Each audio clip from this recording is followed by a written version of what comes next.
Шоу-бизнес әлемінде сұмдық ақпарат тарады. Барша қазақ елі көрсін білсін, хабардар болсын. Ассалаумағалейкум армы-қазақ арнамызға қош келдіңіздер.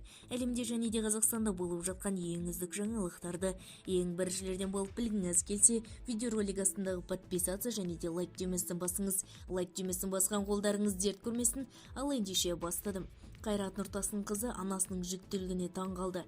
Белгілі әнші Қайрат Нұртастың қызы Алау Нұртас анасы Жұлдыз Әбдікаримованың кімнен жүкті болып қалғандығын сұрады деп хабарлайды Politico.kz азаттық рухына сілтеме жасап. Актриса Жұлдыз Әбдікаримова аяғы ауыр екендігін балаларына айтқан сәттің видеосы желіде жарияланып кетті. Сіздің аяғыңыз ауыр ма? Шынымен бе? Кімнен? Әкемнен бе? Деп қызының сұрағына актриса әлеуметтік желіде жариялады. Қызымның мұндай сұрақтарына қатысты Жұлдыз Әбдікаримованың өзі де пікір беріп өтті.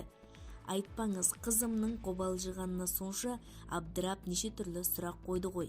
Бала тілі бал деп жазды Жұлдыз Әбдікаримова. Бұл видеоролик желіде түрлі пікірлер қызу талқыда болуда. Бізді тамашалауда жалғастырыңыздар және де бір ғана лайк түймесін басып, сау саламатта болыңыздар.